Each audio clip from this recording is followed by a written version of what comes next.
You're watching Pyro Media Network.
Thank you for tuning in.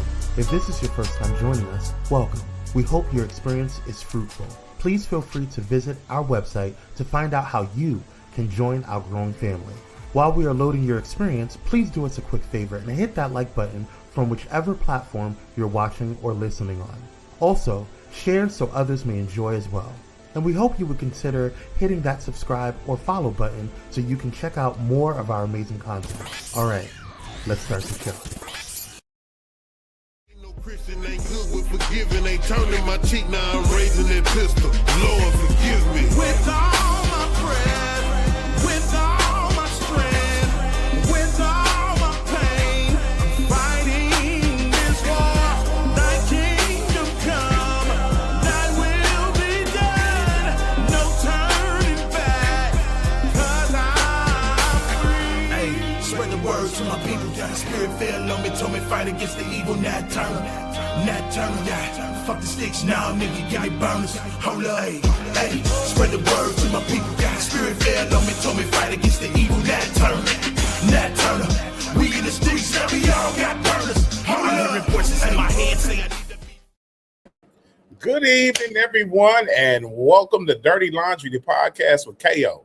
Here we pull no punches and dive headfirst into the challenging conversations that our community needs to have, from economics and inner city violence to abortion, religious fanaticism, white folks, and everything in between. We tackle the issues that shape the Black experience with honesty, courage, and a vision for growth. Now, I'm not going to lie to you. Some conversations might get messy, but hey, that's why we do laundry. We wash, we rinse, and we rebuild, because it's our duty to reclaim and control the narratives that are associated with our experience. So welcome to Dirty Laundry, y'all. Let's get this thing started with Kwame Speaks. Let's do this pre-wash.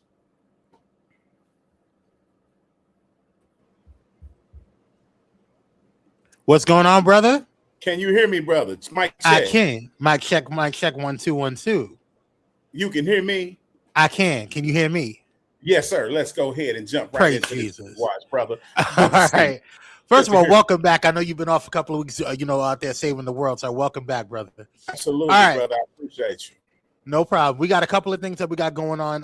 First of all, I have a Diddy update. Then we want to head over to the Tuskegee University to talk about what's going on over there with their dress codes. And then we have a Nolan Wells update because they did have a press conference this morning, which is basically the crux of the show. So first up, Diddy. Let's see here. Get my What's notes. going on with my boy, man? Man, Diddy's release date moves up again despite Jailhouse Brawl. So if you guys have been following the blogs a couple of weeks ago, if not last week, it was reported that he got into a major brawl and was put into solitary confinement. But despite that, just a week after word. Just a week after, and allegedly he hurt dude bad. Whoever he got into a fight with, he hurt dude bad. Playing with Diddy, man. It ain't Listen, like Diddy. Apparently Diddy got hands. He's like baddies on Zeus Network. Anyway, just a week after a word broke that the Bad Boy founder ran the fade with a fellow inmate at FCI Fort Dix, the Federal Bureau of Prisons updated its records, and surprisingly, Diddy's release date just moved up yet again, according to TMZ, citing the official BOP records. Diddy is now slated to walk free on January 24th, 2028. That fresh January date slices another month off his time, moving him up from his previous release date of February 23rd, 2028.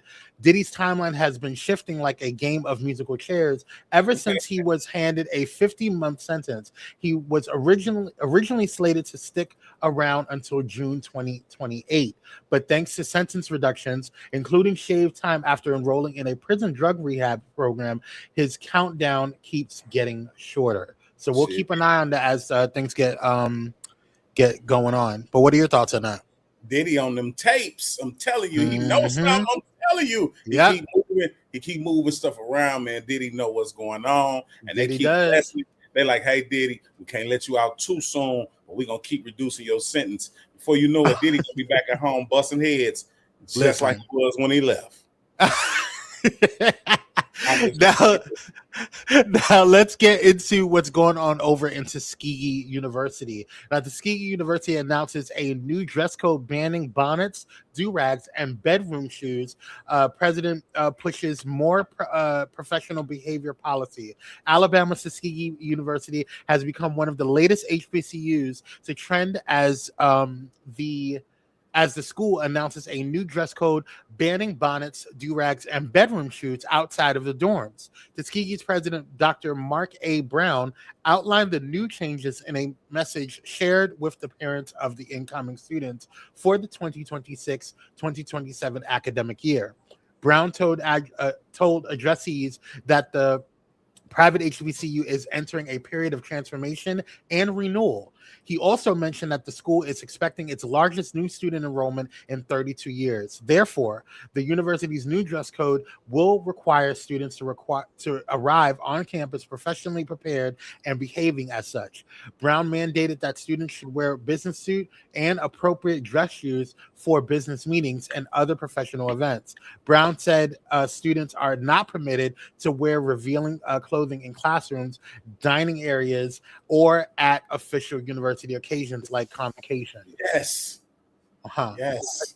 Additionally, inappropriate clothing includes bedroom shoes, bonnets, and do-rags, and do-rags. These items are not permitted in classrooms, the cafeteria, etc. Faculty members will be permitted to address students who do not follow the new university dress code. Brown also introduced new cell phone and attendance policies. Students will no longer be allowed to use their cell phones in classrooms unless permitted by professors. Devices must remain turned off to avoid instruction disruptions. As for attendance, Brown emphasized that students are required to attend class, as attendance is the foundation of academic success.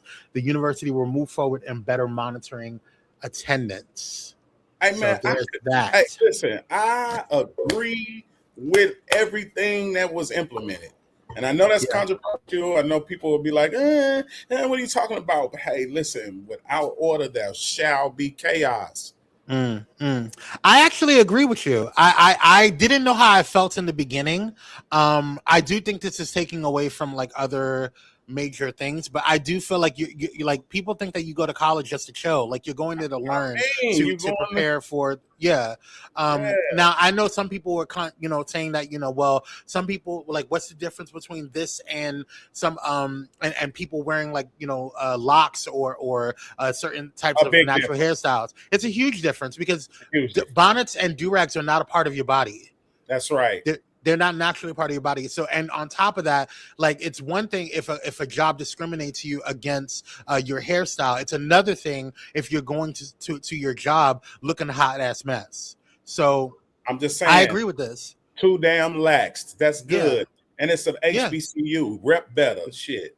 I agree. So then the last thing is the Nolan Wells update. So I don't know if you guys have seen it, but there was an update today they did have a press conference. Can I just say something, bro? Between you and I and the rest of the peoples, Sure, say what you gotta say.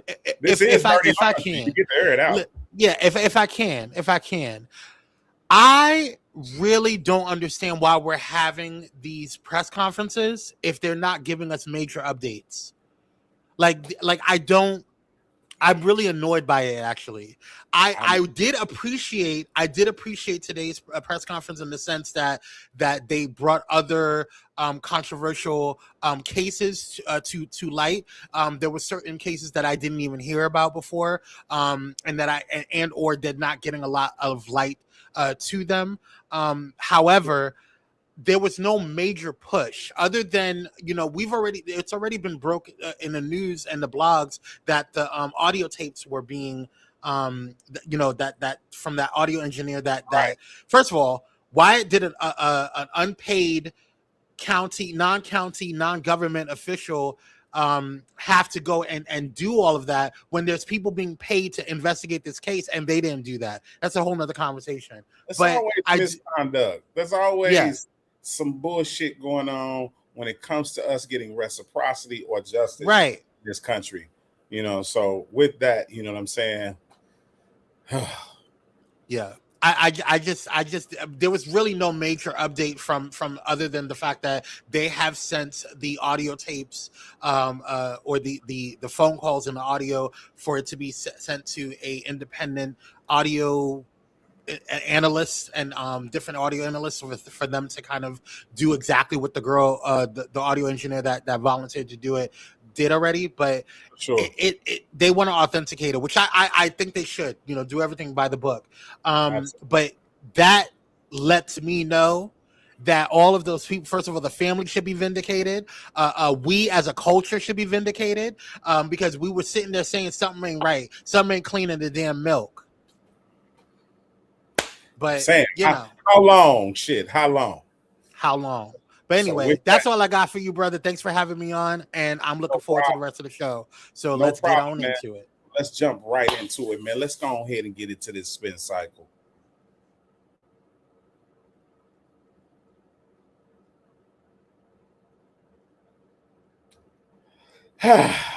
man. Are we too comfortable, Black people? Have we become too comfortable as Black people, especially in a system that desegregation and integration was less than 100 years ago? Are we too comfortable? Do we think everything's fine now? I don't know. Run the video for me, please. Run it, please. We thank you, Lord, for the beautiful 18 years that you blessed us with him. Thank you for the joy he brought not only to our family, but also to his friends and everyone in the community whose lives he touched. We will miss everything about him, from his quiet nature to the corny jokes, his gentle smile, the way he made everyone around him feel comfortable, loved, and at ease. Your absence has left an emptiness that can never truly be filled. A piece of our hearts will always be missing. I want to start off by saying how proud I am of you, my son. You grew up to be a very young man that everyone enjoyed to be around. The constant lectures from me about having character, self-respect, self-discipline, and perseverance really hit home with you at an early age. You were not just making a name for yourself on the football field, the basketball court, and the baseball diamond, but you were also laying the groundwork for your little brother Elmore. I nicknamed you Mr. Cool Hands because it seemed like you was catching a touchdown every game. You wanted to be the best. So I poured all my knowledge into you.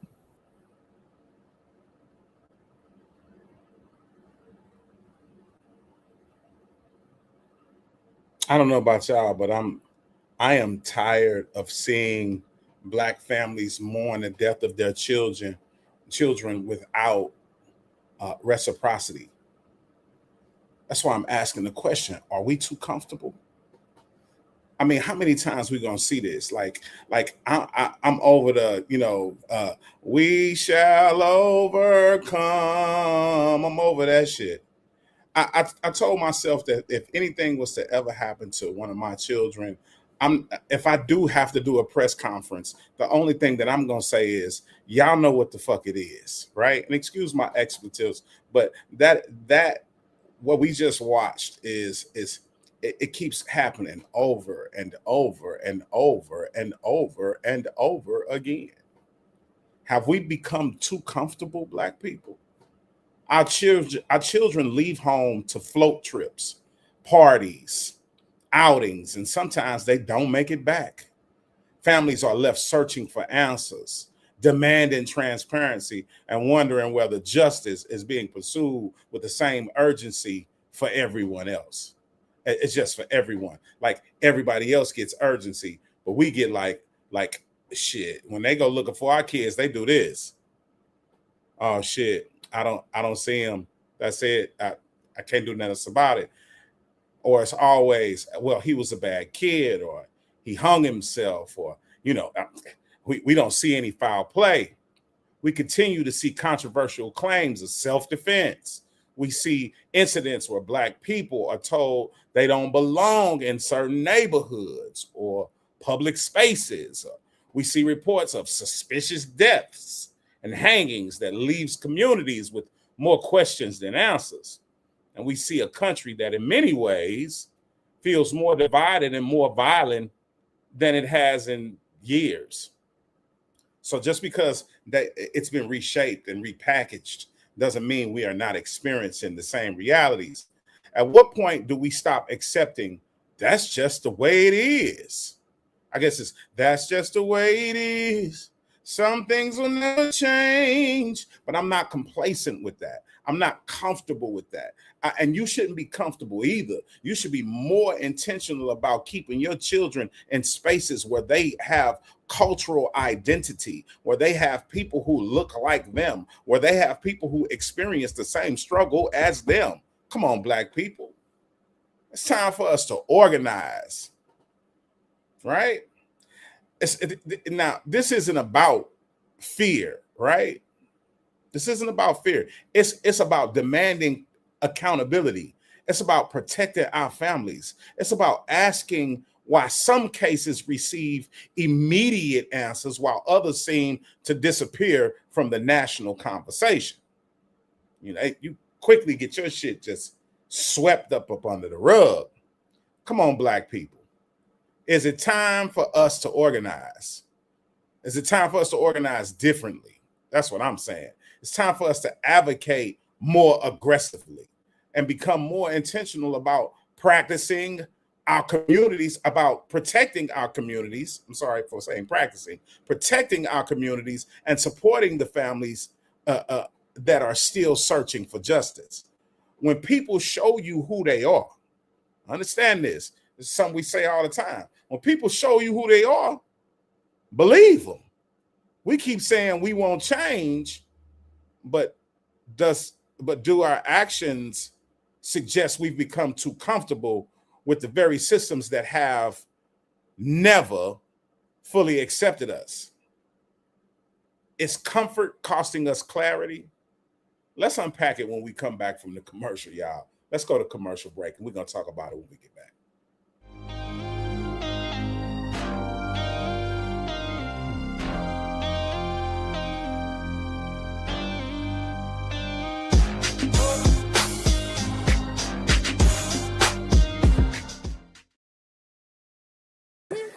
This is Tammy from Tammy's Take, and you're watching Pyro Media Network.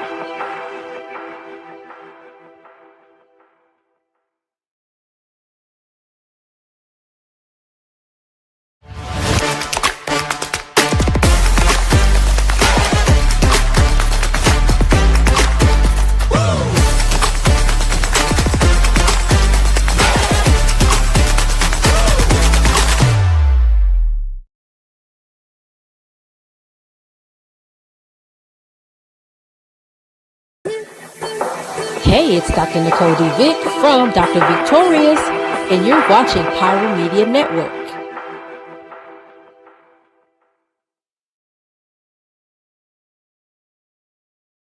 Black mama still crying on TV. These young brothers still dying on TV. Crackers on the camera still lying on TV. 3% rappers might put it on the CD. And our leaders, most of them speechless. How you gonna preach when you ain't trying to reach it? Does anyone right now ever recall mental health assistance to slaves? Anybody remember sending in the therapist after I sold off your son, daughter, raped folks? At any point? Never. Second question, after slavery was officially over, now you're free. Anybody remember any therapy then?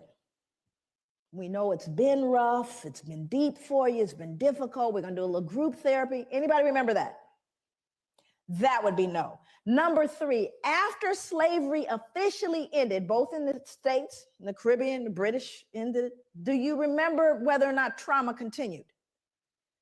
Did the trauma continue for people of African descent? I need to know. This is a clip from Dr. Joy DeGroy's lecture on post-traumatic slave syndrome. In this part, she asks a powerful question. After centuries of slavery, family separation, sexual violence, and dehumanization, who provided mental health care when slavery ended? She explains that freedom didn't erase the trauma, especially as racial violence and discrimination continued without treatment or acknowledgement. Her message is not that Black people are weak or damaged, but that their survival reflects extraordinary resilience. The lasting effects of historical trauma must be understood without ignoring the strength it took to endure it.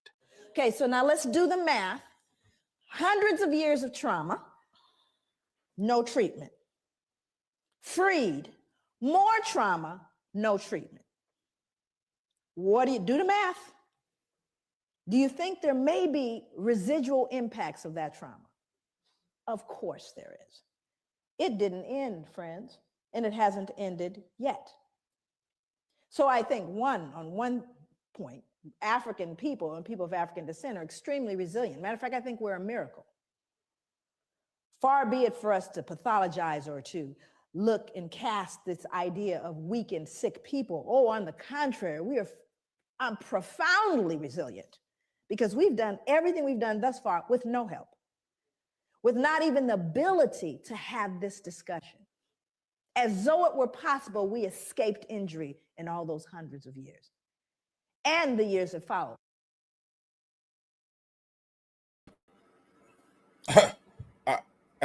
I'm saying you hear it when my show comes on.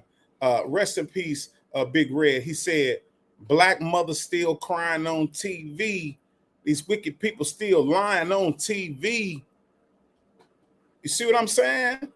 We have years and years and years of trauma to unpack, right? And the first video that we showed, the mother and the father were distraught. Do you think that does anything to them? White America could care less that somebody's grieving their son who went on a floating trip with who's supposed to have been his friends, but that's questionable. And just to not come back home. See, I think people don't understand that we are at war. I know we don't want to admit that. So to anybody who sends their child to war or who is drafted into war, the main thing that you want them to do is to make it home. Our children not making it home in this war. With the death of Nolan Wells, I think it's a conversation every Black family needs to have with our children and with our community.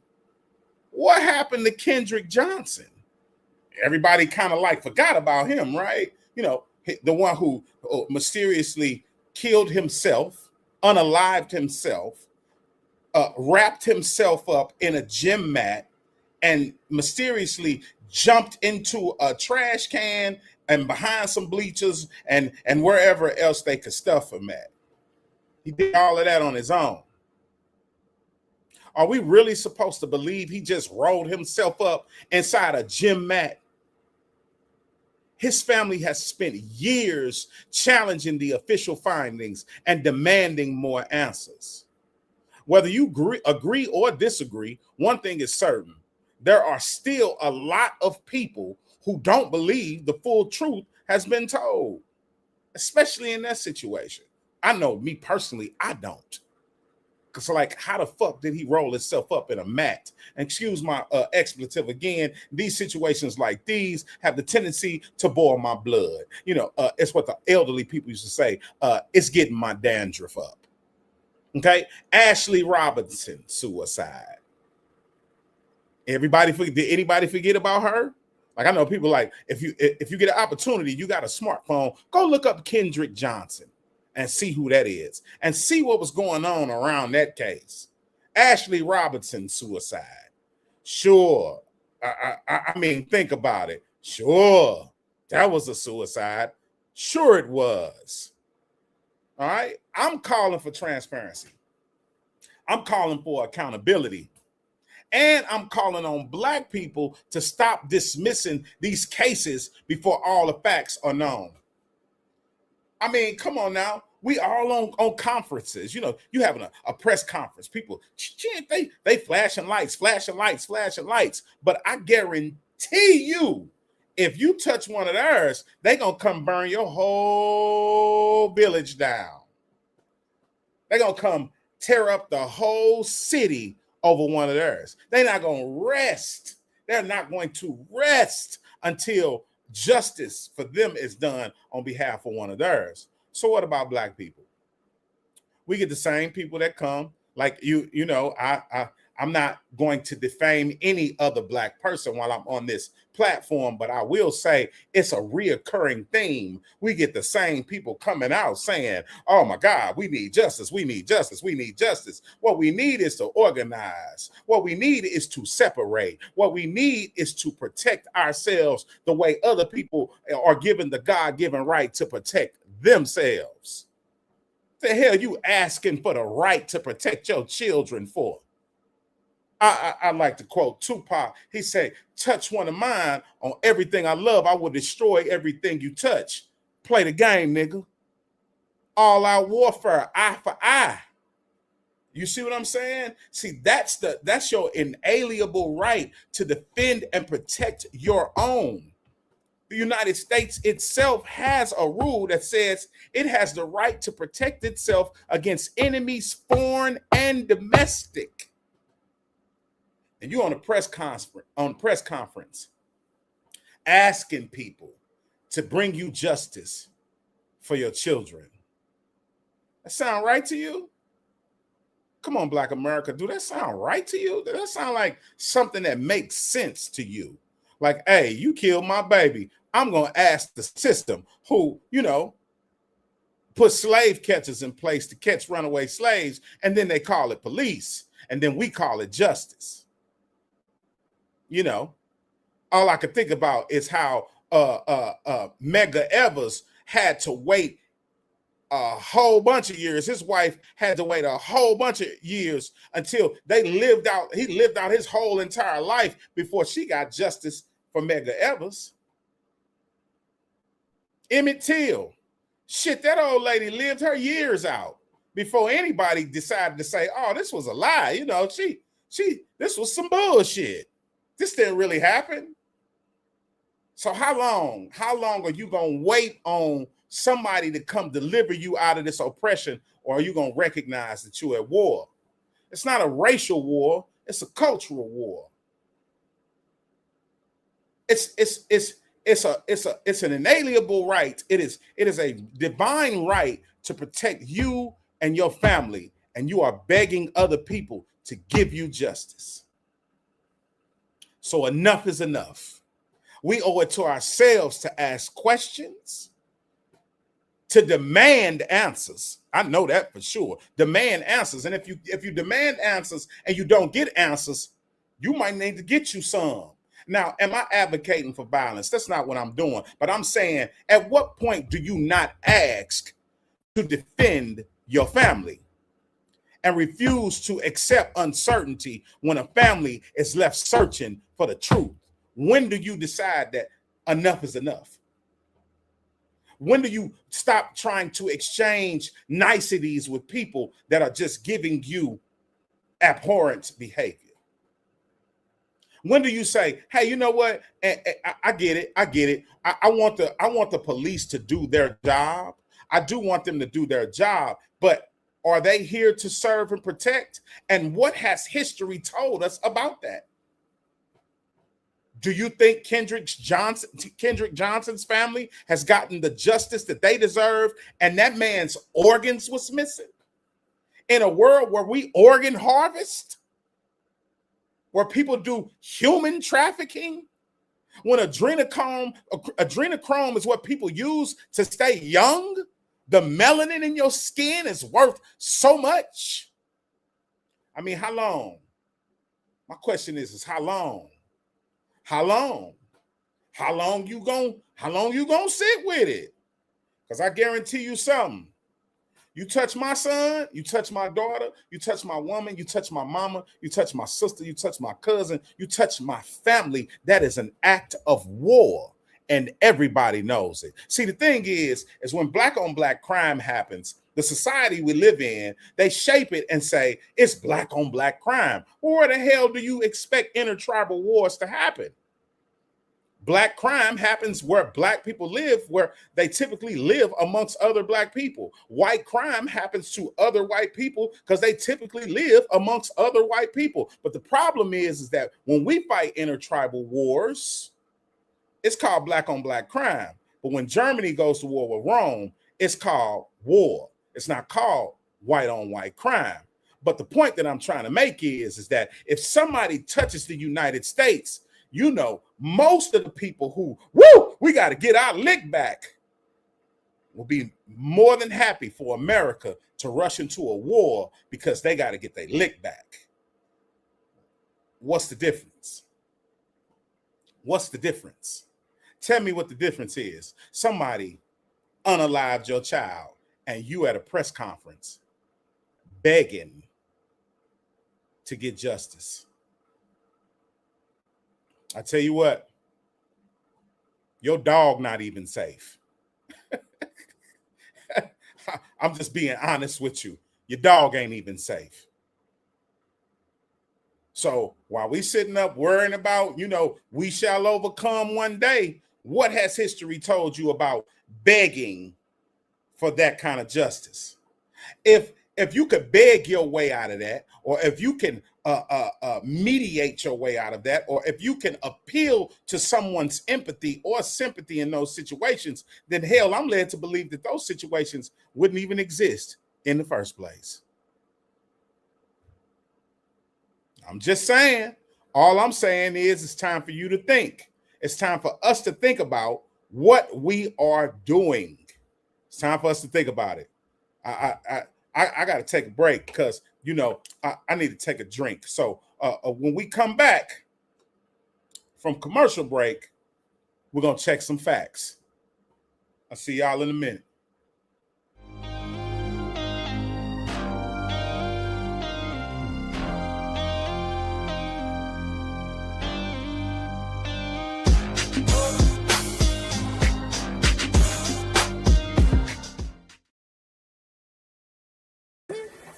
Hey, it's Pastor Kim from It's Just Kim Live Show, and you're watching Pyro Media Network.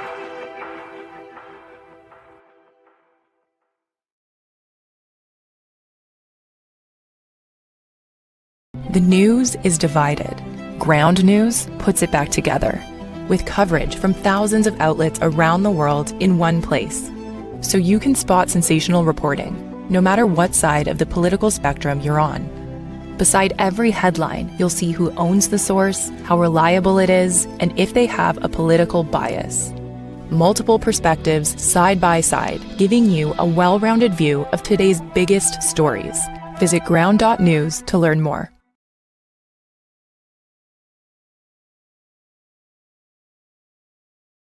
Hey, how y'all doing? Real quick, this is Daryl Walter, host of the Daryl Walter Show. I know. And you are watching Pyro Media Network.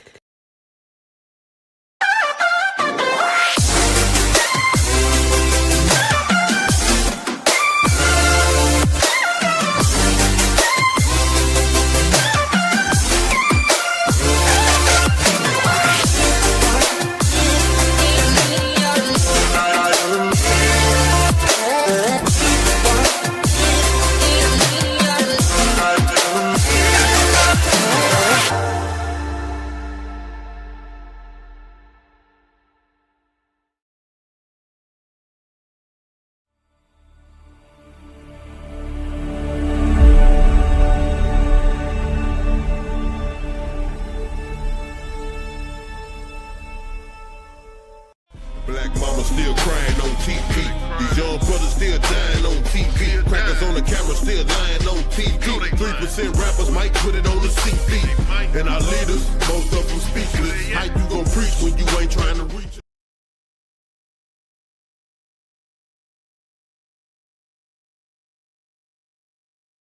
One of the reasons white people hate black people is because we cannot tolerate black joy. We cannot tolerate black intelligence. We cannot tolerate black beauty. We cannot tolerate black confidence. We cannot tolerate black camaraderie.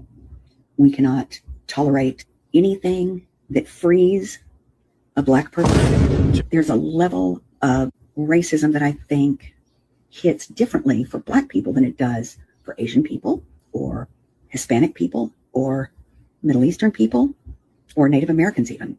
Each one of those things that people think regarding other races are different with black people, I think.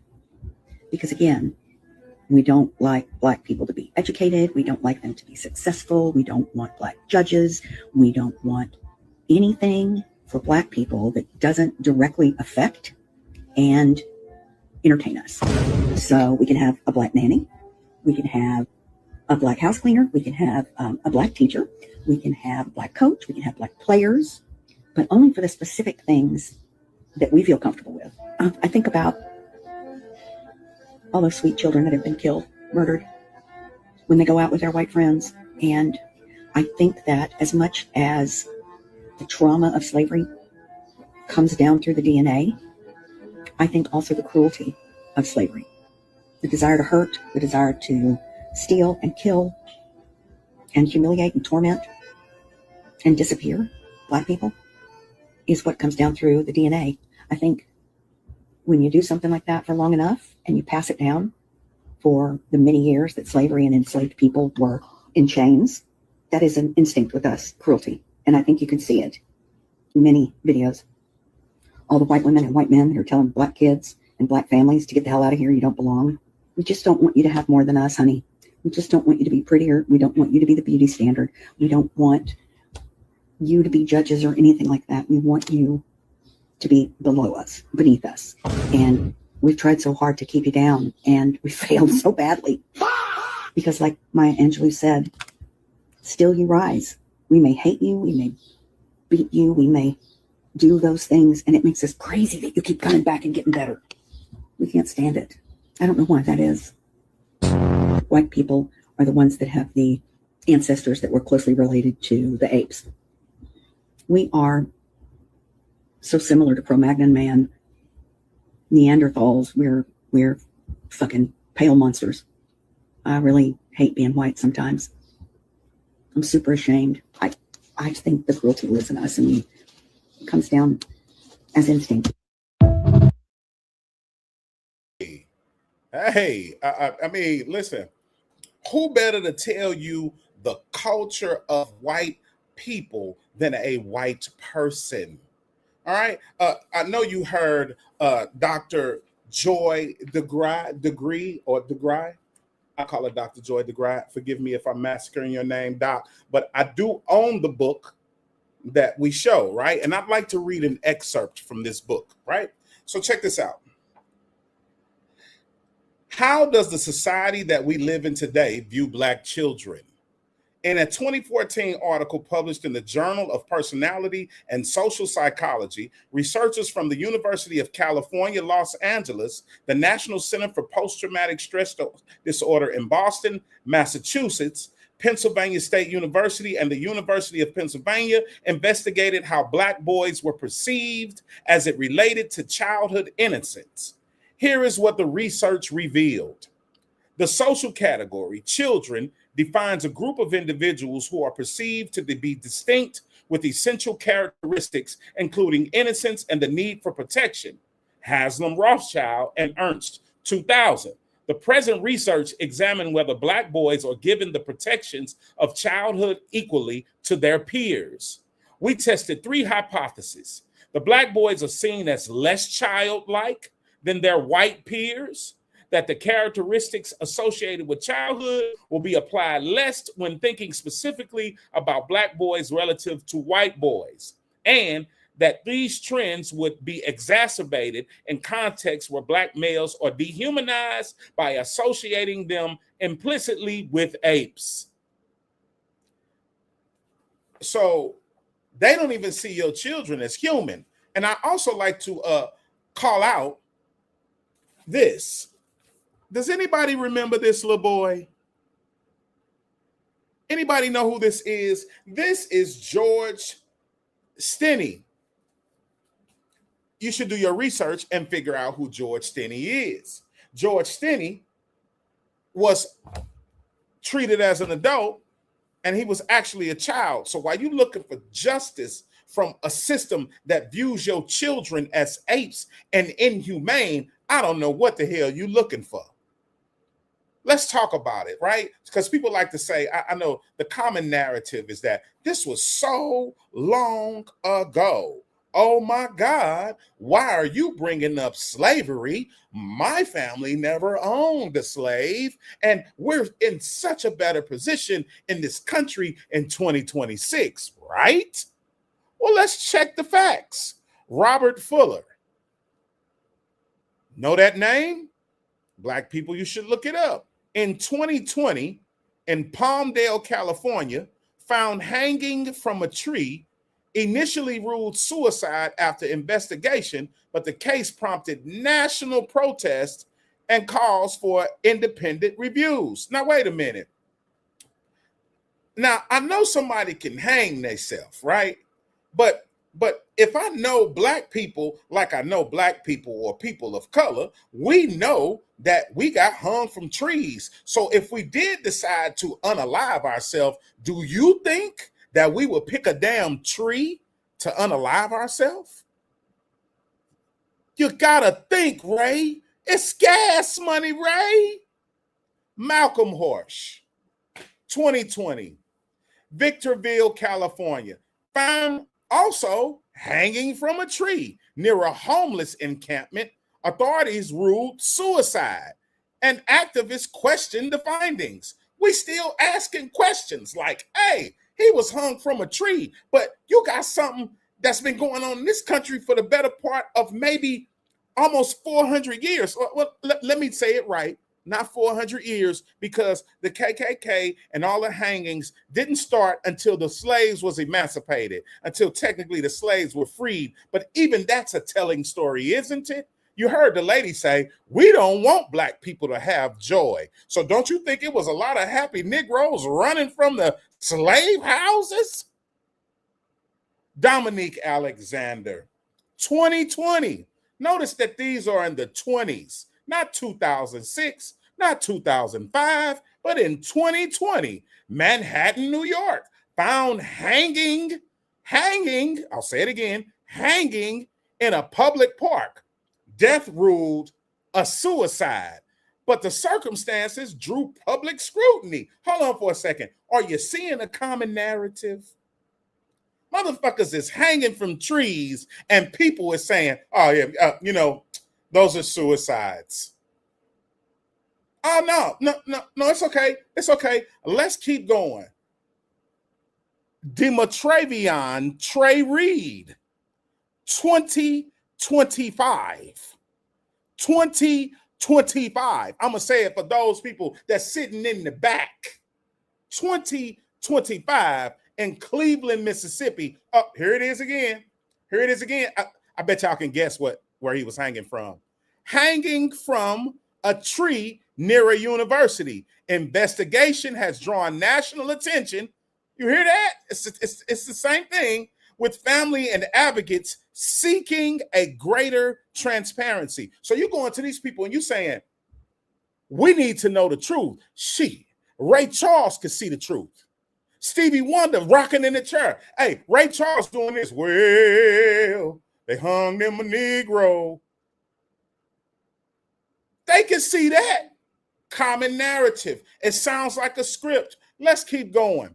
Juliana Nitza, 2026. Charlotte, North Carolina. I'm going to say it. Hold on. Wait a minute. What year is this? What year is this? Hold on. What year is this? Oh, yeah, it's 2026. Charlotte, North Carolina. 16-year-old found hanging on a church property. Wait a minute. Found what? Like hanging from a church property. 16-year-old. Investigated, right? Generated widespread concern and calls for a thorough review. People asking for a thorough review. Hey, listen, let me tell you something. Don't let me find one of mine. Nobody's safe. I'm just keeping it real.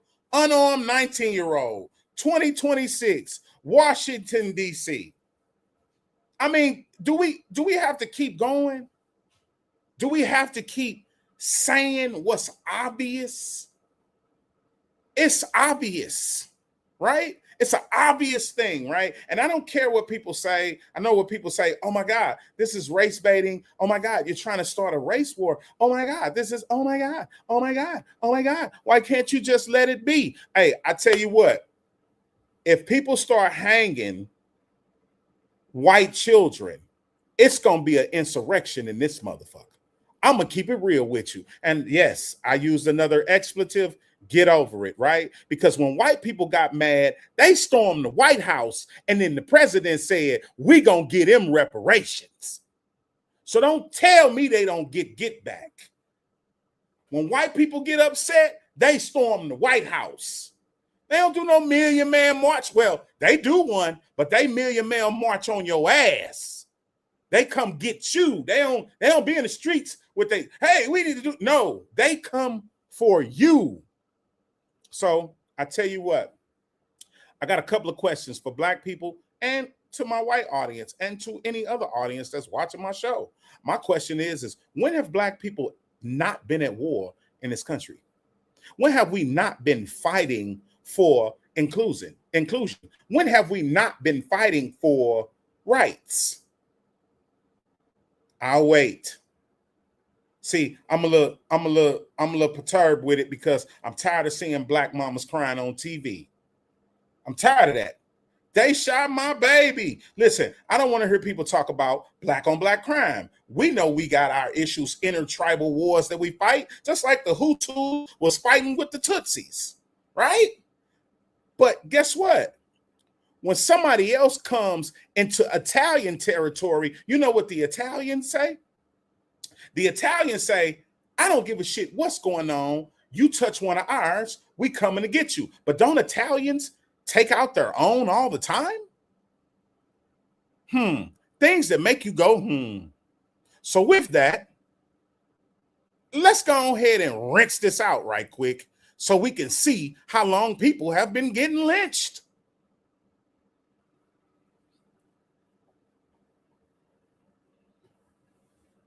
Our book of the week is, you guessed it, 100 Years of Lynching by Rudolph Ginsburg. Now, the last time I checked, Ginsburg wasn't no Negro name. So the book is 100 Years of Lynching by Ralph Ginsburg. Ginsburg compiles vivid newspaper accounts from 1886 to 1960 to provide insight and understanding of the history of racial violence. First published in 1962, 100 Years of Lynchings is as relevant today as it was then. Is anybody going to argue with that is listening to the show? It presents the reader with vivid newspaper accounts of a red record of racial atrocities. It is a simple and straightforward presentation.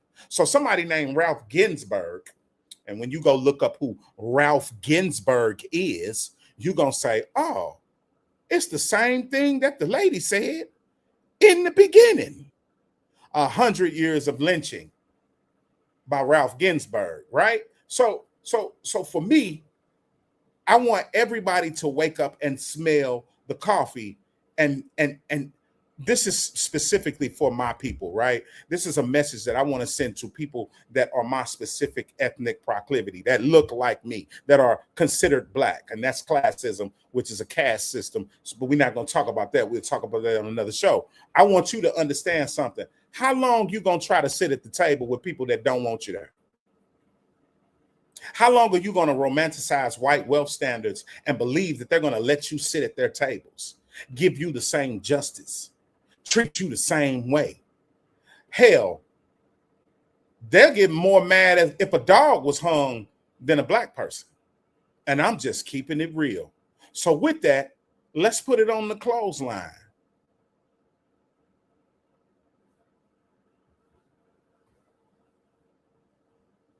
Considering the countless deaths happening across the country, the unsolved mysteries and the unanswered questions, it's almost like we're watching a television show. Black children are coming up missing. Black families are searching for answers. Black people are being found hanging in the country in 2026. And I can't help but to wonder, what kind of situation are we creating when people become frustrated from feeling like their questions aren't being answered and their lives aren't being valued? At some point, we have to take a deeper look at the ecosystem we're living in. You know, the thing that I talk about all the time, a lion is a feline and a tiger is a feline, but they don't live in the same ecosystem. A polar bear is a bear and a grizzly bear is also a bear, but they don't live in the same ecosystem. Why aren't we flourishing in this system? Why aren't we prospering at a level that we should? Why does it continue to feel like we're trying to survive inside a system that was never designed with our success, protection, or prosperity in mind? Those are conversations we can't be afraid to have, y'all. I get it. That's why we call it dirty laundry. And I told y'all, some of these conversations are going to get messy, but that's why we do it, right? So tonight, I want you to sit back and really ingest everything we've talked about. Don't just hear it. Don't just hear what I'm saying. Think about it. Question it. Talk to your children. Talk to your families. Talk to your community. And as always, don't forget to take your life off spin cycle. And tonight's show, because awareness means nothing if it doesn't lead to action. I dedicate this show tonight to Emmett Till, who just had a birthday, or birthday is coming up. Happy birthday, Emmett Till. Breonna Taylor, rest in paradise. Sandra Bland, Philando Castillo, Trayvon Martin, Tamir Rice, and Kendrick Johnson. Rest in paradise and know that we haven't forgotten about you, and the fight continues. Good night, y'all. What up, everybody? This your boy K.O. If you want to follow my content and see more of the interviews, you can follow me at IAMAKING Studios on Instagram, or the same thing on YouTube. Hey, you never know where I'm going to pull up next. Get at your boy.